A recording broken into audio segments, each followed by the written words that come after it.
diamonds, beams on the llamas, New York City's finest. Drug dealer dream, red jag rim shining. Four shooters riding in the trucks right behind. Fisk unit. Soldier. Fisk unit. Soldier. Fisk unit. Soldier. What's good, y'all? Fisk Vegas, the hardest voice of sports. Go ahead, hit that like button and subscribe to the Fisk unit while you at it. Y'all know what time it is. If you ain't with it, you best get with it. Now let's rock. Listen, hit the sub button, alright?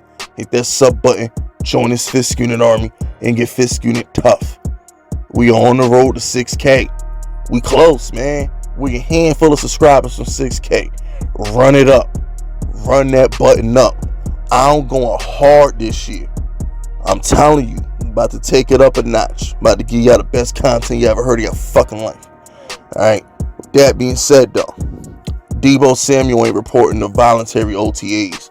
I know it's voluntary, but what I've learned as a Giants fan and Kadarius Toney not showing up to voluntary, it's voluntary is not voluntary in the NFL. They want their best players at the damn OTAs. They might as well not even call it voluntary no more, because anytime a player worth a damn don't show up, it's a big deal. They make a spectacle of the situation. It's not voluntary.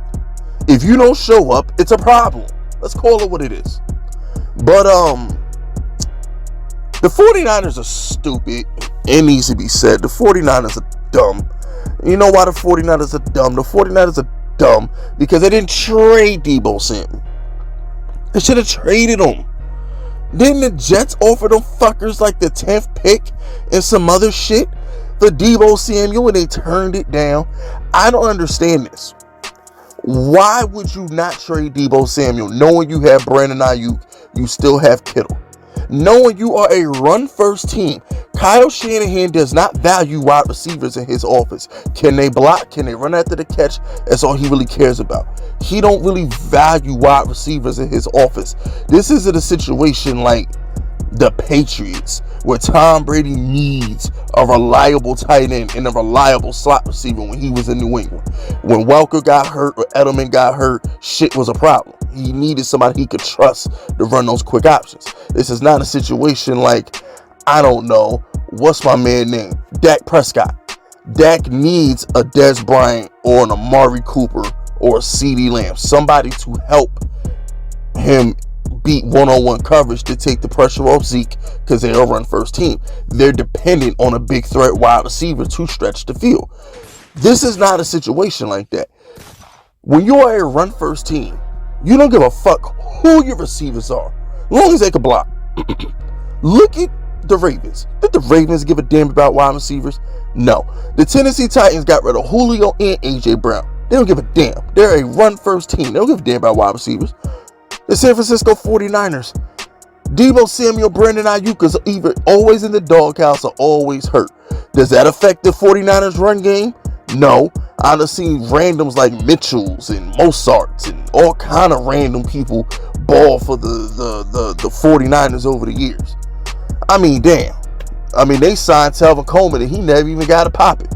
I mean, they don't. It don't even matter who play running back in San Francisco. He gonna get it popping. It's the system. It's Kyle Shanahan's system, which is why I don't understand why they didn't trade Deebo Samuel. He's not a necessity. A wide receiver is not a necessity for a run-first team, unless it's a situation like Dak and the Cowboys, where they lost Dez Bryant and motherfuckers loaded the box and Zeke couldn't get off and Dak looked stupid. Okay, fine, go get him a wide receiver. But for the most part, bro, in Cleveland got rid of Odell and Jarvis. They didn't care. They got Nick Chubb. I mean, let's just call a spade here. When you are a great run team with a great scheme, you don't value the wide receiver position like that, which is why I don't understand why they don't trade Deebo Samuel. You could add the 10th pick in the draft for Deebo Samuel. I don't get it. I just don't get it. All the wide receivers in this year's draft, instead of paying Deebo $30 million a season, You could have traded Deebo and had some rookie contract that's not even worth $30 million total.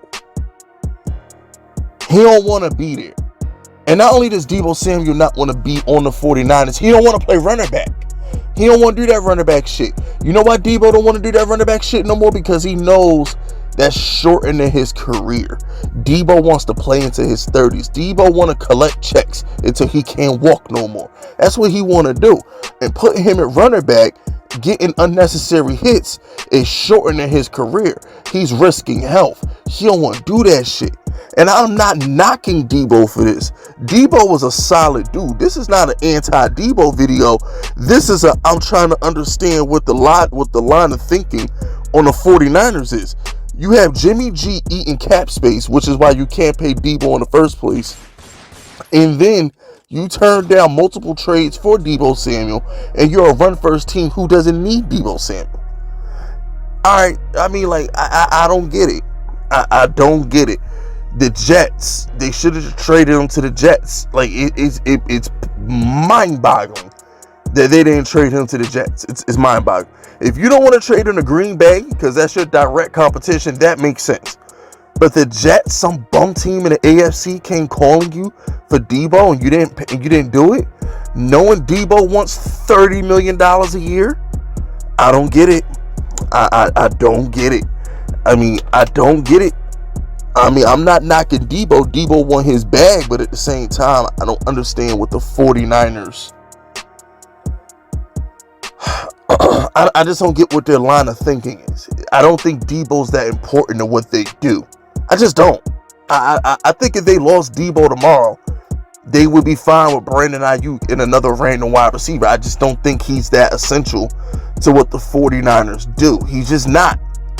They're a run-first team with a run scheme.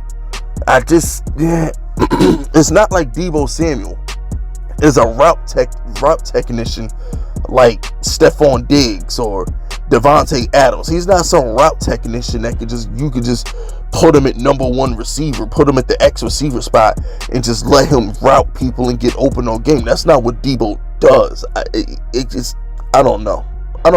Whole situation is just mind-boggling to me. But it is what it is. I ain't got no love lost for the 49ers. I will say once again, thank you, San Francisco, for eliminating the Cowboys and the wild card and giving everybody, especially us Giants fans, one of the most memorable 10 minutes of our lives. I mean, as a Cowboy hater, I think I can speak for Giants fans, Commander fans, and Eagle fans, or anybody else who hates the Cowboys. That was the greatest 10 minutes of television we may have ever seen. Like the last 10 minutes of between the final drive and the 5 minutes that they spent showing the cameras on everybody in Cowboy Nation crying, being sad and depressed and sick to their stomachs, couples crying together and shit, people praying to God for mercy. That whole last 10 minutes of the telecast was just gold. It was just gold. But anyway, that's it. That's all. Subscribe to the unit if you rocking with me. My name is Fist Vegas, and I approve this message.